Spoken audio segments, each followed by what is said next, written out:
Assalamualaikum warahmatullahi wabarakatuh. Pada kesempatan ini kita melihat kebun ya, yang diupayakan secara mandiri, di mana di dalam kebun ini di banyak tempat akan kita lihat beberapa pohon kurma. Perlu diketahui bahwa kurma itu adalah suatu tanaman yang berbuah tanpa mengenal musim, dan kita tahu dari berbagai jenis dari kurma itu ada yang disebut dengan kurma ajwa, kurma rasul, ada kurma barhe, ada mozapati, ada berbagai macam yang lain ya. Dari berbagai macam ini kami tanam, upayakan di tanah yang tidak terlalu luas. Mudah-mudahan nanti akan kita lihat beberapa tahun yang akan datang akan berbuah, dan mohon doanya yang lain nanti bisa menikmati dari hasil tanaman kurma ini. Dan kurma perlu diketahui adalah tanaman yang banyak sedekah ya.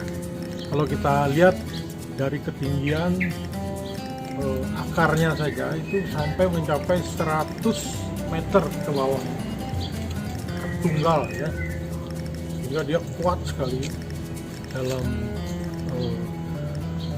tubuhnya. Itu nanti akan menunjang sampai 100 meter. Dan perlu diketahui seperti apa yang saya katakan tadi, kurma ini adalah tanaman sedekah. Salah satu sedekah yang bisa dilihat nanti, dia bisa memberikan manfaat air kepada sekelilingnya, pada lingkungannya. Jadi memberikan air kepada tanaman yang lain. Dan usia daripada kurma ini bisa mencapai 100 tahun. Jadi bisa kita lihat di tanah Arab itu pohonnya besar-besar, usianya sudah puluhan tahun. Nah ini baru kita tanam masih kecil-kecil ya, baru 3-4 tahun. Mudah-mudahan bisa bermanfaat untuk umat manusia ya, siapa saja, kalau bisa mencapai 100 tahun nantinya. Dan kita berharap juga ini memberikan manfaat kepada lingkungan, kepada masyarakat yang membutuhkan nantinya, bisa bermanfaat juga kepada keluarga. Sebab kita tahu bahwa kurma ini bisa bertahan walaupun dalam musim yang kering dan tidak butuh air yang banyak. Penyiraman setiap minggu bisa dilakukan dan dia bisa kokoh seperti ini tanpa memerlukan air yang banyak. Dan tentu saja dilakukan pemupukan ya. Pemupukan dilakukan setiap 6 bulan, baik itu pupuk NPK maupun pupuk yang lain dengan menggunakan kotoran hewan misalnya, atau pupuk-pupuk yang sudah jadi yang di pasaran ada. Jadi kurma ini memang susah gampang ya untuk memeliharanya, terutama apabila ada anakannya ini. Dan ini bisa dimanfaatkan, anakannya ini bisa diambil, tetapi harus dirawat dulu sampai keluar akarnya. Jadi setelah akarnya muncul baru dipisahkan dengan induknya. Nah, saya kira tidak susah untuk merawatnya, karena yang paling penting adalah melakukan pemupukan, itu saja. Dan kita bisa membersihkan di sekelilingnya dari hama ataupun rumput-rumput yang ada.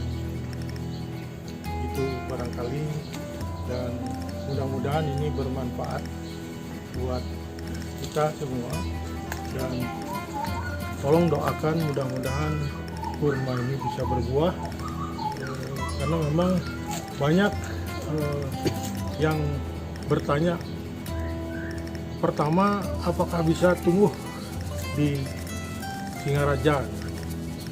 Setelah tumbuh, apakah bisa berbuah? Saya yakin betul bahwa setelah tumbuh dengan bagus, insya Allah kurma ini bisa berbuah.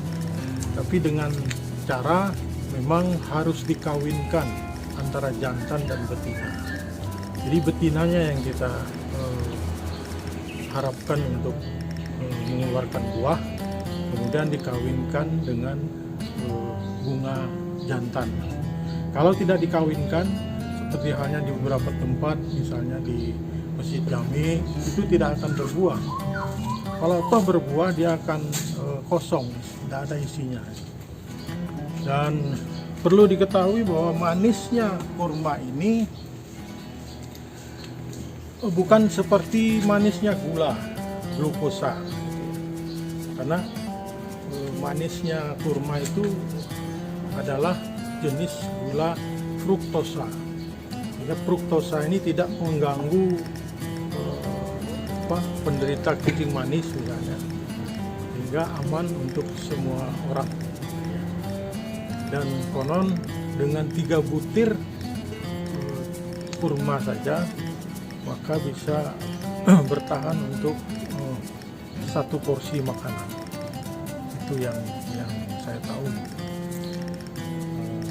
Lagi pula nanti kita tahu bahwa Rasulullah pernah bersabda bahwa dengan mengkonsumsi kurma 3, 5, 7 butir, maka itu akan menghindarkan dari godaan setan.